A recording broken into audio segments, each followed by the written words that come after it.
Hi, Meandering Miles here. It's Sunday, November 9th, 2025. It's about 10:15 in the morning on an absolutely gorgeous day. I started my day in Wytheville, Virginia, and I rode a couple hours down to Galax, Virginia, which is on the border of North Carolina, and I picked up the Blue Ridge Parkway. And I'm taking the Blue Ridge Parkway all the way north to Skyline Drive and going to go through the Shenandoah National Park, which, if you've never been on the Blue Ridge Parkway or Shenandoah National Park and Skyline Drive, they're absolutely stunning. I was in West Virginia yesterday, and the weather is supposed to get cold, and they were even expecting some snow in the New River Gorge and Elkins area, so I decided to get on the other side of the mountains. So now I'm on the east side of the Shenandoah Valley, and I am just headed north, and it's an absolutely beautiful day. So get out there and ride.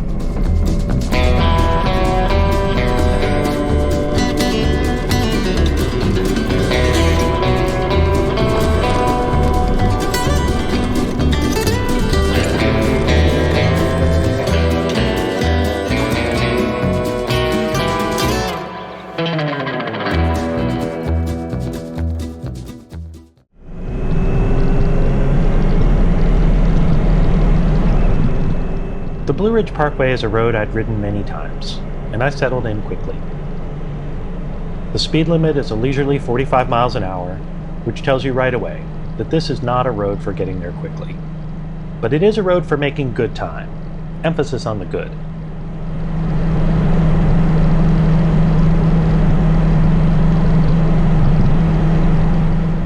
My first motorcycle ride on the Parkway was back in 2004 on my Harley Heritage Classic. I was living in Dallas at the time, and I took a month-long trip that included the Natchez Trace Parkway, the Tail of the Dragon, the Great Smoky Mountain National Park, and the full length of the Parkway, from Cherokee, North Carolina, to Rockfish Gap, Virginia. I had been through these mountains in a car before, but that was the first time I experienced what the Parkway feels like on a motorcycle. On that trip, I stopped in Boone, North Carolina.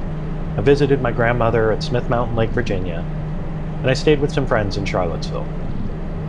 So this section of the Parkway has always felt a bit familiar, and coming back to it brings back pieces of that first big trip. Robert Piercyk once wrote about the best roads. He said they're never the fastest ones. They always connect small places, and there's always an alternate that gets you there quicker.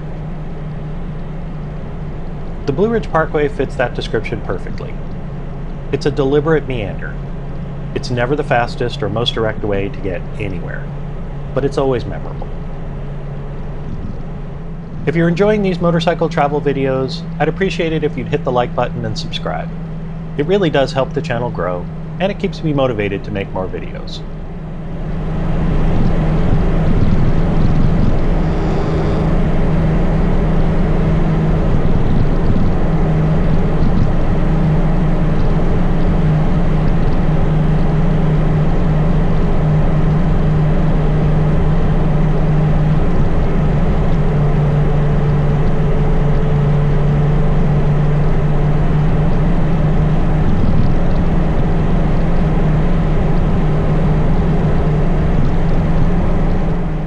By early November, the leaves were down, and the road was almost empty.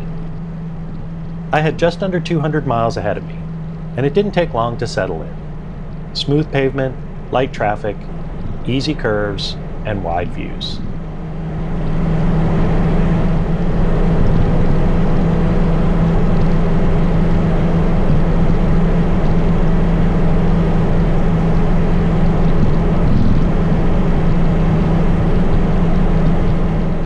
With the trees almost bare, I could see far across the ridges and the valleys, and the land felt really open.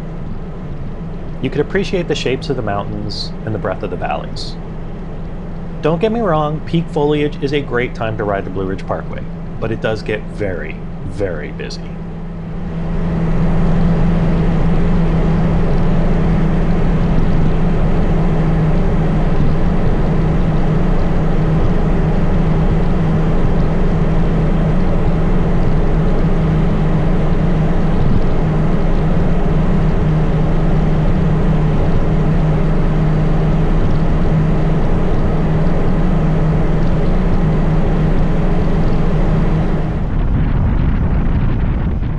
After about 25 miles, I reached Mabry Mill.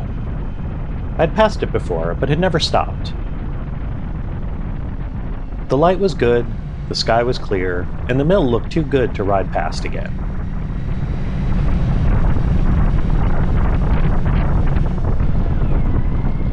So I pulled in, shut down the bike, and walked over to where the water wheel was turning.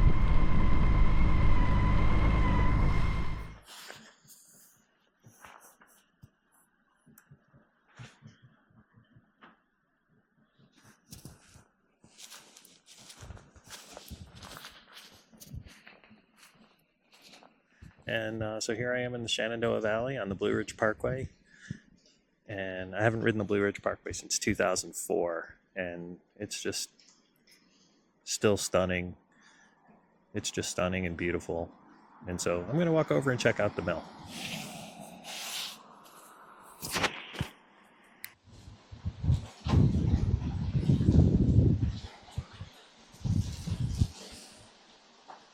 The sound of the water, the slow movement of the wheel, and the reflection on the pond explained why this place shows up in so many photos.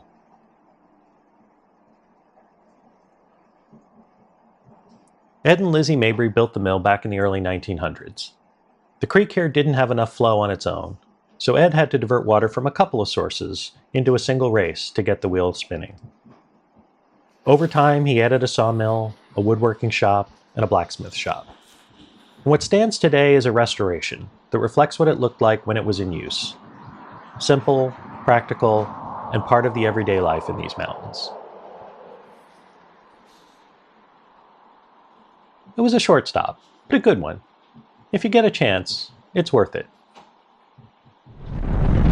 By late morning, the temperature had climbed into the high 60s, and the riding was easy. Gentle curves, nothing surprising, nothing complicated, nothing technical. This part of the parkway just flows.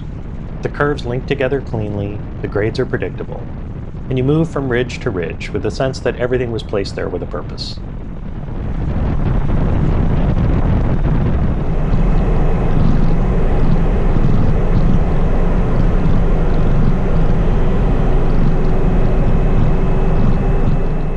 The views shift constantly, sometimes to the east, sometimes to the west, just depending on which side of the mountain the road wraps around.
At about 1 in the afternoon, I saw a sign showing a detour ahead.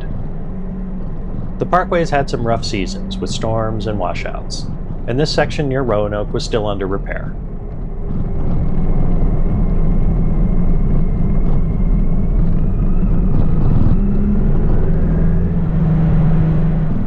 The detour took me down onto Route 24. And I know Route 24 pretty well. My grandparents lived at Smith Mountain Lake, and we drove that road from Roanoke to Manita all the time. Coming through here again brought back some old memories. From Route 24, the detour turned onto Goose Creek Valley Road, Route 495. And that part was a pleasant surprise. After a while in the valley, it turned into a steep climb, with really tight turns and good pavement, although there were a lot of leaves. It felt less like a detour, more like a little bonus stretch.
After about an hour, I rejoined the parkway at Bear Wallow Gap. The afternoon light had started to change, and the temperature had started to drop.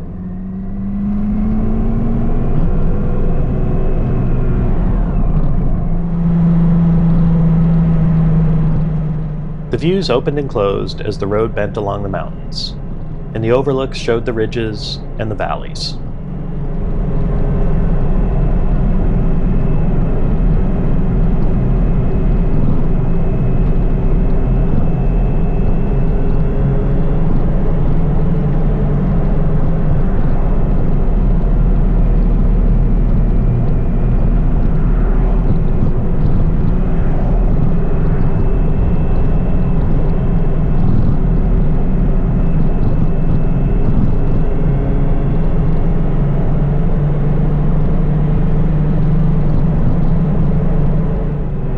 This section of the parkway reminded me what I love about riding motorcycles in the mountains. Not only are the roads and the turns and the views incredible, but there's the smell of the fresh air and feeling the temperature changes as you climb and descend in elevation. It's immersive.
After a while, there was a second, but much shorter detour, this one only about 15 minutes.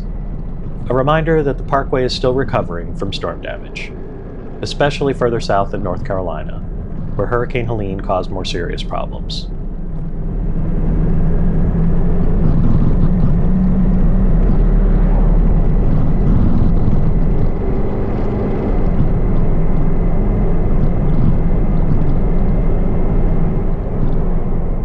If you're going to ride the parkway, you need to check the website, and I'll put a link here.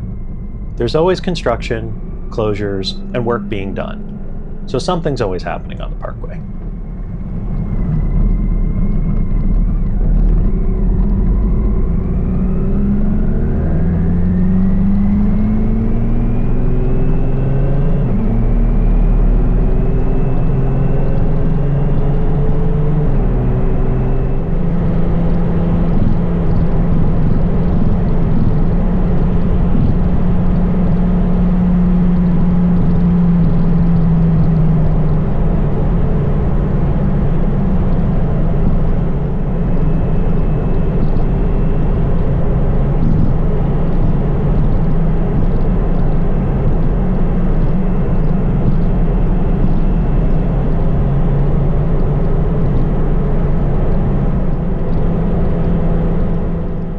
As I got closer to Rockfish Gap, I had to keep a close eye on two things.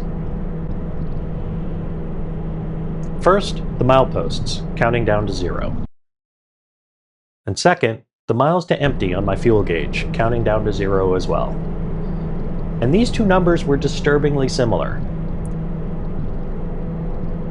There's no gas on the parkway itself, so I admit that last 30 miles did bring a little range anxiety to the day.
reached milepost 0 at around 4:30 in the afternoon.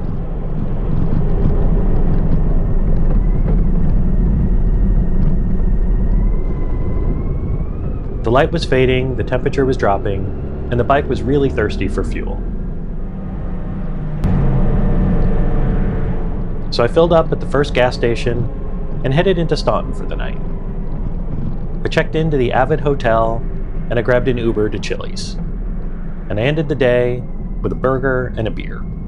Simple and exactly what I needed. It was a long day. From my early morning start in Wytheville, Virginia, to the Parkway and north was just under 300 miles, and just over 7 hours of riding time. It was a good day on the road. Steady miles, quiet overlooks, a few detours, and a chance to revisit a place I'd ridden many times before. I'm reminded of a quote by William Hazlitt: "You find out more about the road by traveling it than by thinking about it." You don't need perfect weather or peak foliage to enjoy the Blue Ridge Parkway. It never disappoints. Tomorrow, I'll pick up where the Parkway ends and ride the 105 miles of Skyline Drive through the Shenandoah National Park, so look for that in a future video. Until the next ride, be safe, be curious, and keep meandering.